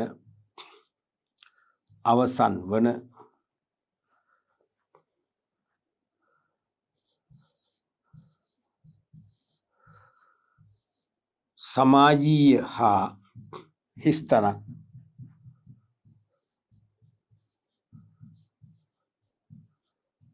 ක්‍රියාවලියක් ලෙස සැලකේ. මේ වගේ ප්‍රශ්නයක් කවුද බලන්න බැරිද කියලා ලියන්න. හිස්තන් 3ක් තියෙනවා. එහෙම ඉන්න පුළුවන්. හිස්තන් 4 ආපු අවස්ථා තියෙනවා. හිස්තන් 5 ආපු අවස්ථා තියෙනවා. සමහර මම ආදර්ශ ප්‍රශ්න හදපුවා තියෙනවා. හිස්තන් 8ක් තියෙනක ප්‍රශ්න. එච්චර දරුණු වෙන්නේ නැහැ. හිස්තන් 8ක් කියන ටික ප්‍රශ්නේ දරුණුයිනේ. තේරෙනවද? එච්චර දෙන්නේ සම ඉඳහිට හිස්තන් 4 3 5 එන්න පුළුවන්. අලෙවිකරණය හිස්තනක් ආරම්භ වී හිස්තනෙන් අවසන් වන සමාජීය හා හිස්තනක් ක්‍රියාවලියක් ලෙස සැලකේ. මොකද උනේ? අලෙවිකරණයේ නිර්වචනයත් පදනම් කරගෙන තමයි මේ වාස්තික ප්‍රශ්නේ සැපීම් වර්ග ප්‍රශ්නේ ලියට එන්නේ. ඒ වගේම අලෙවිකරණේ ආරම්භයේ සහ නිමාවත් කෙරේ අවධානය යොමු කළ තමයි මේ ප්‍රශ්නේ ලියට එන්නේ. ඒ කියන්නේ අන්ත දෙකක එකතුවක්. නැත්නම් අංශ දෙකක සෙක්ෂන් දෙකක එකතුවක්. දැන් අලෙවිකරණේ හිස්තනක් ආරම්භ වී මොකක්ද ඒ කියන්නේ? අලෙවිකරණේ හිස්තනක් කියලා බෑනේ. අලෙවිකරණේ ආරම්භ වී. එහෙම කියලා කියන්නේ අලෙවිකරණේ ආරම්භයකම හිස්තනක් තියෙන බෑ නේද? හිස්තනක් තියෙනවා. අලෙවිකරණේ ආරම්භ වී කියලා ගත්තොත් හිස්තනක් අවශ්‍ය නැහැ. නමුත් හිස්තනක් තියෙනවා. නම් අපි උත්තරයක් සපයන්න ඕනේ. අලෙවිකරණේ ආරම්භ වී කොහෙන්ද ආරම්භ වෙන්නේ? අන්න කොහෙන්ද ආරම්භ වෙන්නේ? වෙළඳ පොලෙන්. මතකනේ අලෙවිකරණේ ආරම්භ වෙන්නේ වෙළඳ පොලෙන් නැත්තම් පාරිභෝගිකයාගෙන්. ඇයි එහෙම කියන්නේ? වෙළඳ පොළ පර්යේෂණ හෝ අලෙවිකරණ පර්යේෂණ මගින් පාරිභෝගිකයන්ගේ අවශ්‍යතා සහ වුමනා මොනවද? ඒව ඉටු වෙලා සම්පූර්ණ වෙලා තියෙනවද? ඉටු වෙලා නැත්නම් ඒගොල්ලෝ අපේක්ෂා කරන්නේ මොන වගේ භාණ්ඩ හා සේවාද? ආදි වශයෙන් අපිට ඒක තේරුම් ගන්න පුළුවන්. එහෙමනම් රිසර්ච් එක වෙළඳ පොළ පර්යේෂණයකින් පාරිභෝගිකයා සමග සම්මුඛ සාකච්ඡා පවත්වලා හරි ප්‍රශ්නාවලියකට පිළිතුරු ලබා ගැනීමෙන් හරි ඔවුන් වෙළඳ පොළේ හැසිරෙන ආකාරය නිරීක්ෂණය කිරීමෙන් හරි කමක් නැහැ. අපි පාරිභෝගිකයන්ගේ අවශ්‍යතා වුමනා හඳුනා ගන්නවා.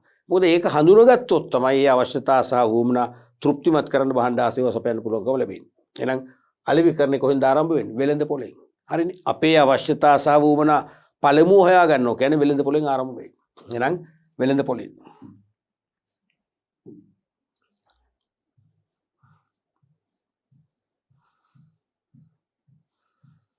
වෙළඳ පොළෙන් ආරම්භ වී හිස්තනෙන් අවසන් වන ක්‍රියාවලියක්. එහෙනම් කොහෙන්ද අවසන් වෙන්නේ? වෙළඳ පොළෙන්ම. ඒක අපි දන්නවනේ. දැන් මේ ප්‍රශ්නේ දකින්නකොට අපි ඉගෙනගත්ත තියරි පාර්ට් එක මතක් වෙනකොට මේක නැතිනම් මේක ශණයෙන් මතක් වෙන්න ඕනේ. අලෙවිකරණයේ වෙළඳ පොළෙන් ආරම්භ වී හිස්තනෙන් අවසන් වන කියන්නේ මොකද්ද? වෙළඳ පොළෙන්ම අවසන් වෙන්නේ. ඒ කියන්නේ වෙළඳපොළ අවශ්‍යතා සහ වුමන අපි හඳුනගෙන හරිද? ඒකට ගැළපෙන නිෂ්පාදිතන අපි ඔෆර් කරන ඒගොල්ලන්ට භාණ්ඩ වර්ගය, හැඩය, ඇසුරුම, විලාසිතාව, මෝස්තරය, වර්ණය එක්කොම තීරණය කරන්නේ අර අලෙවිකරණ පරිශ්‍රණයෙන් අපි වෙළඳපොළ අවශ්‍යතා සහ වුමන හඳුනගත්තනේ ඒකෙදි. එහෙනම් අපි ඒ අවශ්‍යතාවට ගැළපෙන ගුණාංග ඇතුළත් කළ භාණ්ඩයක් වෙළඳපොළට යවනවා. ගියාට ඒක සිරසියක් පිළිගන්නත් පුළුවන් නොගන්නත් පුළුවන්. අපි ඒ නිසා පසුව මොකද කරන්නේ? නැවත වෙළඳපොළ පරිශ්‍රණයක් සමීක්ෂණයක් කරලා බලනවා. අපි අහන ඕගොල්ලෝ මේ භාණ්ඩේ පාවිච්චි කරාද? කැමැත්තෙන්ද පාවිච්චි කරේ? නැත්නම් නැතිකමටද පාවිච්චි කළේ? ආදිසි අහනවනේ. හරිද? අන්න ඒ වගේ වෙළඳපොළ ප්‍රතිචාර ලැබෙනවා. ලැබුණම මේගොල්ලෝ කියන මේ භාණ්ඩේ හොඳයි. අපි පිළිගන්නවා. හැබැයි මේ භාණ්ඩේ ඇසුරුම නම් ගැලපෙන්නේ නැහැ. ඇසුරුම මෙන්න මේ විදිහට වෙනස් වුණොත් අපි ගන්නවා. එහෙම ඇසුරුම වෙනස් කරොත් ගොඩක් අය ගන්න බලාගෙන ඉන්නවා. අපිත් එක්ක කතා කරලා තියෙනවා. අන්න හොඳ ඉඟියක් දෙනවා. හොඳ හින්ට් එකක් දෙනවා. එහෙමනම් ඒ අනුව අවශ්‍ය වෙනස්කම කරනවා. කරලා මාකට් එකට දුන්නොත් ඉල්ලුම ඇති වෙනවා. එහෙනම් අලෙවිකරණේ නිමව දකින්නේ කොහෙන්ද? වෙළඳපොළෙන්මයි. එහෙනම් වෙළඳපොළෙන් ආරම්භ වී වෙළඳපොළේ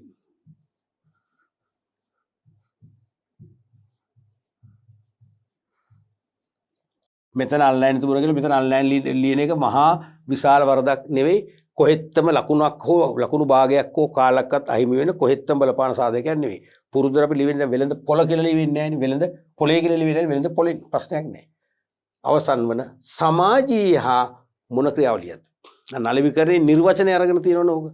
අපි අන්තිමට අලෙවිකරණේ නිර්වචනය අවසන් කරන්නේ සමාජීය හා මොන ක්‍රියාවලියද? මානව ක්‍රියාවලිය.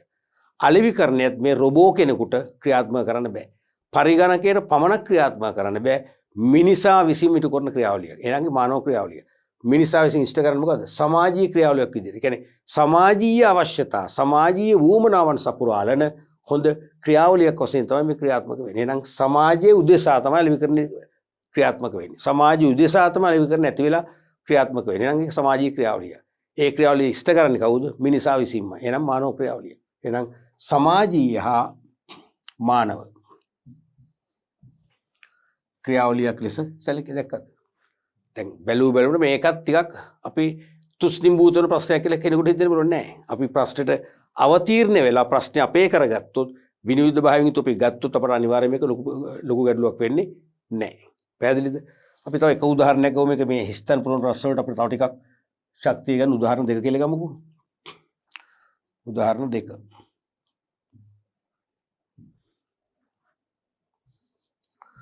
උදාහරණ දෙක. තම නිෂ්පාදිත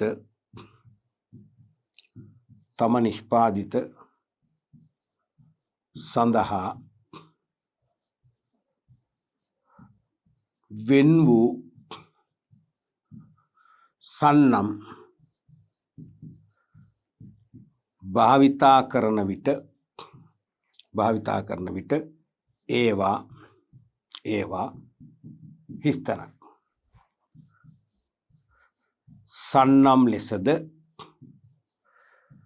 සන්නම් ලෙසද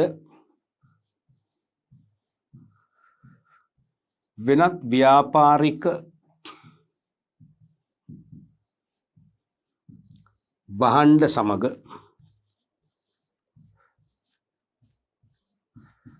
ඒකාබද්ධව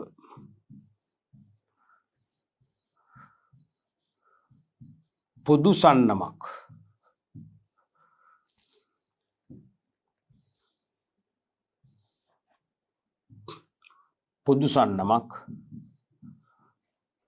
භාවිත කරන විට එය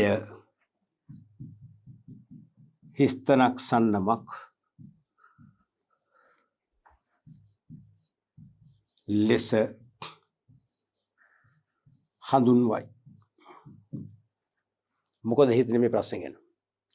තම නිෂ්පාදිත සඳහා වෙන් වූ සන්නම් භාවිතා කරන විට ඒවා මොන සන්නම්ද? ඒ කියන්නේ මගේ නිෂ්පාදිත පහක් තියෙනවා. පහට මම සන්නම් පහක් පාවිච්චි කරනවා. පොදු එකක් නෙවෙයි. එක භාණ්ඩ වෙනස්. මොකද්ද? භාණ්ඩ සන්නම්. ඉන්ඩිවිඩුවල් බ්‍රෑන්ඩ්ස් නේ. ඒවා භාණ්ඩ සන්නම්. එන අපි ඒවට කියන්නේ භාණ්ඩ සන්නම් කියලා. භාණ්ඩ සන්නම් ලෙසද වෙනත් ව්‍යාපාරික භාණ්ඩ සමග ඒකාබද්ධව පොදු සන්නමක් භාවිතා කරන විට එය හිස්තනක් සන්නමක් ලෙස හඳුන්වයි. ඒ කියන්නේ මම මගේ භාණ්ඩ වලට විශේෂිත ආවේනික සන්නමක් නෙවෙයි. මම මගේ කර්මාන්තේන මම දන්න තවත් තරංකාරී ව්‍යාපාරිකයෙක්ගේ භාණ්ඩත් එක්ක ඒ කියන්නේ තරංකාරී ව්‍යාපාරිකයාගේ භාණ්ඩයි මගේ භාණ්ඩයි දෙකටම පොදු සන්නමක් පාවිච්චි කරනවා. මමත් පාවිච්චි කරන්නේ X කියලා එයත් පාවිච්චි කරන්නේ X කියලා. අපි දෙන්නගේ කැමැත්ත මත. මොකද ඒකට කියන්නේ ඒක විභාගයට අහන්නේ තාම අඩුවෙන්. මම කියන මෑත කාලේ අවුරුදු 25ක ඉතිහාසය අහලම නැහැ. මොකද ඒකට කියන්නේ? කෝ බ්‍රෑන්ඩ් කියලා කියන්නේ. කෝ බ්‍රෑන්ඩ් මොකද? සම සන්නම. ඇයි සන්නම සමානයි. කෝ බ්‍රෑන්ඩ් තේරෙනවද? දැන් මුල්ම කාලේ ඔය හරපත් ණයපත් හඳුන්වා දීපු මුල්ම කාලේ තිබුණා මේ මගේ මතක හැටියට ඒක නැහැ. හැඩන් නැෂනල් බැංකුවයි මහජන බැංකුවයි ඒ දෙක තමයි.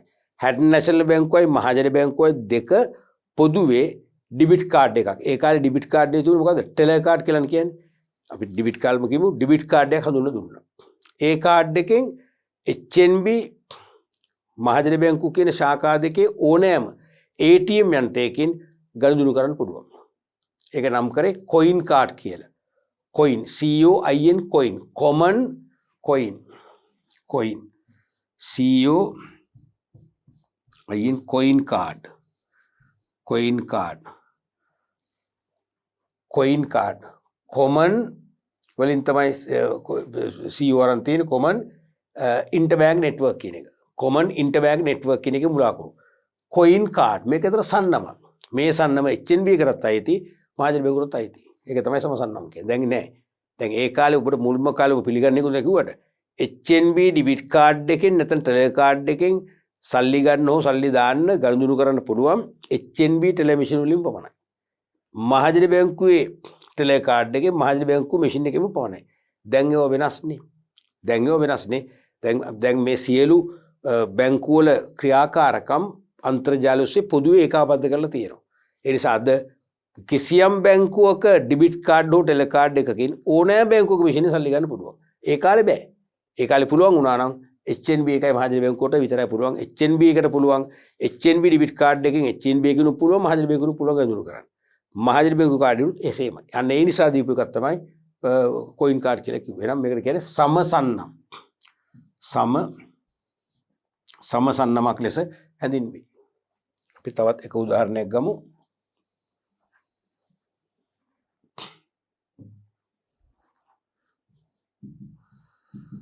උදාහරණ 3. නිෂ්පාදිත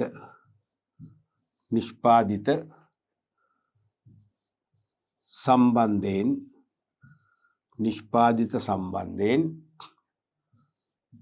පාරිභෝගික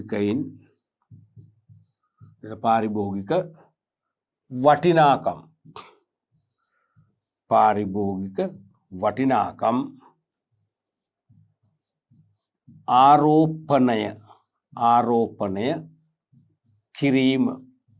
ආරෝපණය කිරීම කම. ඔන්න අපි එක කියලා දාමු. 1 තිත් පෙලක් කම 2 තිත් පෙලක් 3 තිත් පෙලක් නැමැති සාධක මත තීරණය වේ.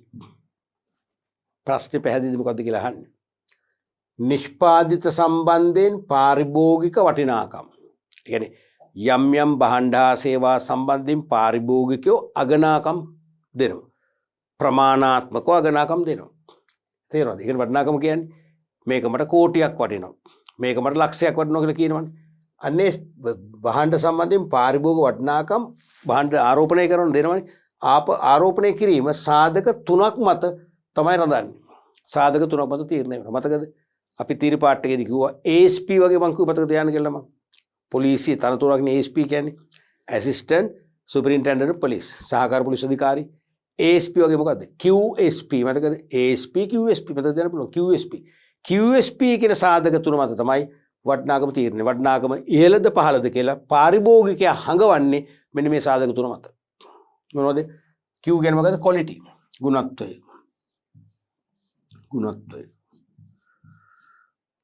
QS S කියන්නේ මොකද්ද? services සේවා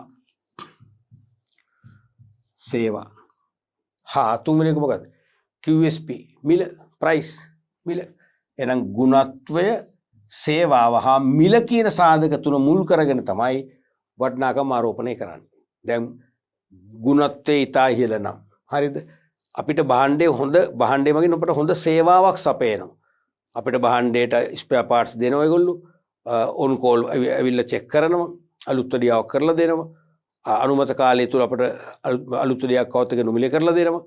සේවාව හොඳයි. අනිත් එක මිල. මිලත් සාධාරණ මිලක් වෙන්න ඕන. මිල සාධාරණ නම් ගුණත්වයත් ඉහළ නම් සේවාවත් අපිට හොඳින් සපයනවා නම් අපට ඒ භාණ්ඩේ වටිනාකම ගොඩාක් වැඩි. අපි කියන ඉතා ඉහළ වටිනාකමක් තියෙනවා කියලා කියනවා. අපිට වටිනාකම මේයි කියලා මිනුමක් මගින් මනින්න බෑ. නමුත් අපි කියනෝනේ අපි අපිට ගොඩාක් වටිනවා කියලා කියනවා. ගුණත්වයේ පහළ නම් මිල ඉතා ඉහළ නම් සේවාව සපයන්නේ බොහොම අමාරුවෙන් නම් අපි කියනවා වටින්නේ නැහැ. තේරෙනවද? අන්න ඒ වගේ මේ පාරිභෝගික වටිනාකම් ආරෝපණය වෙන මතක තියෙන ASP වගේ QSP කියන සාධක මත. අපිට ඔය වගේ ප්‍රශ්න ඕන තරම් නිර්මාණය කරන්න පුළුවන්. හැබැයි ඒ නිර්මාණය කරන්න පුළුවන් වෙන්නේ ඔබට අලෙවිකරණ පාඩමේ පාඩම් පරිච්ඡේද අපි 10ක් කරන්නේ. පරිච්ඡේද 10ම පිළිබඳව හොඳ අවබෝධයක් තිබේ නම් පමණයි. පැහැදිලිද? ඉතින් මෙහෙම යනකොට ඔබට පේනවා මේ හිස්තන් පුරන ප්‍රශ්න 10න් 8ක් වරද්දා ගන්නකොට කිසිම අයිතියක් නැහැ. හරිනම් ඔබ හිස්තන් ප්‍රශ්න 10න් 8ක් වැරද්දුවොත් මං කියන්නේ ඔබට විරුද්ධ වෙනම නඩු පවරන්න ඕනේ. සිලබස් එකක් කවර් කරගෙන ඉස්කෝලේ ගිහිල්ලා ඉගෙනගෙන දැන් නම් DP පාඨමාලාවෙන් ඉතා උපරිම ලෙස ඉගෙනගෙන හිස්තන් ප්‍රශ්න 8ක් වරද්දන එක ලොකු බරපතල වරදක්. මං කියන්නේ නෛතික දඬුවම් ලබා දී යුතු කියලා මං කියන්නේ. එහෙම නේද වෙන්න ඕනේ. ඒ නිසා මේක බැලුවම දැන් පේනවා අපිට මේ අමාරුද අපි මේ මනසින් හදාගත්ත දේවල් සහ අනවශ්‍ය කලබලේ නිසා අපි විභාගෙදී මොකද වෙන්නේ? සමහර ලියන්න පුළුවන්. අපි සතුව පිළිතුරු තියෙන හිස්තන් පුරන ප්‍රශ්න අසාර්ථක කරගන්නවා. ඉතින් ඒක දැන් මං හිතන්නේ ඒකට නැවතීමේ තිත තියන්න. දැන් ඔබට හිස්තන් පුරන ප්‍රශ්න මං හිතන්නේ සාර්ථකව ලියන්න පුළුවන්කම තියෙනවා.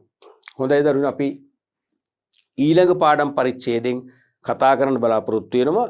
මේ අලෙවිකරණ පාඩම් ඒකකයටම අදාළ වන වාස්තවික ප්‍රශ්නවල සැපීම් වර්ගයේ ප්‍රශ්නයක් වන කෙටි නිශ්චිත පිළිතුරු අපේක්ෂා කරන ප්‍රශ්න අපි විභාග ප්‍රශ්න තුලින් සාකච්ඡා කරලා සමස්තයක් වශයෙන් පළවෙනි ප්‍රශ්න පත්‍රයේ තුල අලෙවිකරණයෙන් යොමු වෙන ඕනෑම වාස්තවික ප්‍රශ්නයකට අවශ්‍ය පිළිතුරු ලියන්න අවශ්‍ය දැනුම ශක්තිය අපි ලබා දෙන්න උත්සාහ කරනවා.